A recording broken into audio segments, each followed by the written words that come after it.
வயசு வித்தியாசம் இல்லாம குழந்தைங்கல இருந்து பெரியவங்க இன்னும் வயசானவங்க எல்லாருக்குமே வந்து ஒரு பொதுவான ஒரு பிரச்சனை இருக்குங்க. அதுதான் சளி பிடிக்கிறது, கோல்டு. இந்த கோல்டு வந்து என்ன மாத்திரம் வந்து எது சாப்பிட்டாலும் 3 டேஸ்க்கு இருக்க தான் போகுது. அது ஸ்கூல் கோயிங் குழந்தைங்களா இருந்தாங்க, நான் ஸ்கூல்ல இருந்து ஒருத்தர் அப்படி திருப்பி அதை வாங்கிட்டு வந்துட்டே இருக்காங்க. அந்த சளினால பாத்தீங்கன்னா தலைவலி, த்ரோட் இன்ஃபெக்ஷன் எல்லாமே ஆகுது. கடைசி அது பாடி பெயின், ஃபீவர்ல போய் முடியுது. அப்ப இதுக்கு ஒரு பெர்மனன்ட் கியூர் கண்டிப்பா நம்மளுக்கு வேணும். அதுவும் குழந்தைங்களுக்கு சைல்ட்ஹுட்ல இருந்தே இது வந்து அந்த இம்யூனிட்டி பவர், இந்த ரெசிஸ்டன்ஸ் பவர் அதெல்லாம் இருந்தா தான் குழந்தைங்களால பின்னாடி நல்லபடியா ஹெல்த்தியா வாழ முடியும். இதுக்கு எங்க வீட்டுல வந்து நாங்க ரொம்ப சின்ன வயசுல இருந்து எல்லாருமே வீட்டுல ஒரு பழக்கம், பாட்டி வைத்தியம் சொல்லுவாங்க. அந்த ஒரு கஷாயம் தான் எங்க வீட்டுல எல்லாருமே சாதாரணமா கோல்டு பிடிச்சாலே அந்த ஒரு கஷாயத்தை தான் கண்டிப்பா குடிப்போம். இதைத்தான் இப்ப நான் உங்களுக்கு சொல்ல போறேன். இதுல நாங்க ஃபர்ஸ்ட் யூஸ் பண்றது வந்து வெற்றிலை. இந்த வெற்றிலையில பாத்தீங்கன்னா நார்மலா எங்க நம்ம கல்யாண வீடுகளோ எங்க போனாலுமே வந்து டைஜஷனுக்காக இந்த வெற்றிலை ஒரு பாக்கு இதை வச்சு நம்ம போடுவோம். த்ரோட் பேசேஜ்ல இருக்கிற இந்த தொண்டையில இருக்கிற அந்த சளி இது எல்லாத்தையுமே கரைச்சி எடுக்கும். இப்ப இதுல அடுத்ததான் நாங்க வச்சிருக்கிறது வந்து துளசி. இந்த துளசி லீவ் எல்லாருக்குமே தெரியும். இந்த துளசி தண்ணி வந்து குடிக்கிறப்ப வந்து அது வந்து சளியை வந்து முறிக்குது. இதுல இன்னொரு பெரிய ஒரு அட்வான்டேஜ் என்ன அப்படின்னா வந்து நம்ம எல்லாருக்கும் நிறைய ஜென்ஸுக்கு வந்து இந்த ஸ்மோக் பண்ற ஒரு இது இருக்குங்க. அந்த ஒரு எண்ணத்தையே இது வந்து மறக்கடிக்குது. அந்த ஒரு பவர் இந்த துளசிக்கு இருக்கு. மூணாவதா நான் எடுக்க போறது வந்து மிளகு. இதுல நிறைய ஆன்டி ஆக்சிடென்ட்ஸ் இருக்கு, மினரல்ஸ் எல்லாமே இருக்கு. இப்ப நம்ம அடுத்து எடுக்க போறது வந்து பப்பாளி லீஃப்.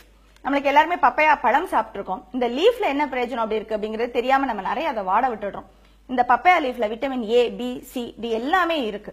ரெண்டாவது இதுல ரொம்ப முக்கியமான ஒரு விஷயம் வந்து நம்மளுக்கு இந்த சளி, ஜுரம் இதெல்லாம் பிடிச்சு அடுத்து டெங்குவோ ஃப்ளூவாவோ ஏதோ ஒரு ஃபீவருக்கு போயிடுது அப்படின்னா ஃபர்ஸ்ட் பாயிண்ட் வந்து நம்மளோட பிளேட்லெட்ஸ் இறங்குது.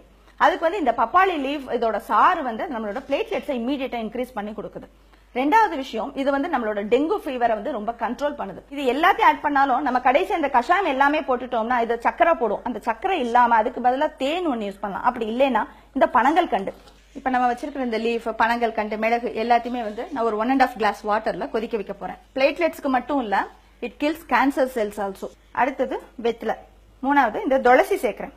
இந்த துளசி வந்து சளிக்கும் நல்லது. அதே மாதிரி இது வந்து யூரிக் ஆசிட், அந்த நம்ம பிளட்ல இருக்கிற யூரிக் ஆசிட வந்து நல்லா குறைச்சு அதுல இருந்து நம்ம கிட்னியை வந்து பாதுகாக்குது ஸ்டோன்ல இருந்து. இப்ப வந்து பனங்கல் கண்டு சேர்க்க போறோம் நம்ம. கடைசியா இந்த மிளகு பொடி.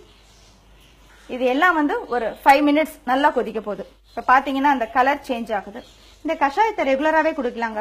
ஜுரம் இருந்தா பப்பையா லீஃப் சேர்த்துக்கலாம். ஜுரம் இல்ல அப்படின்னு சொன்னா மத்த நான் போட்டுக்கிற அந்த இன்கிரீடியன்ஸ் எல்லாமே, அதாவது வெத்தலை, மிளகு இது எல்லாமே ரெகுலராவே நம்ம வந்து கொஞ்சம் கொஞ்சமா உணவுல சேர்த்துட்டு இருந்தோம்னு சொன்னா சளி பிடிக்கவே பிடிக்காது. இப்ப இது நல்லா கொதிச்சிடுச்சுங்க. இதை நான் வடிகட்ட போறேன். நம்மளும் ரொம்ப லாங் இயர்ஸ்க்கு ஹெல்த்தியா இருக்கணும், நம்மளும் இருக்கணும், நம்ம குழந்தைங்களும் இருக்கணும்னா இந்த மாதிரி உணவு பழக்கங்களுக்கு நம்ம கண்டிப்பா மாறியே ஆகணும்.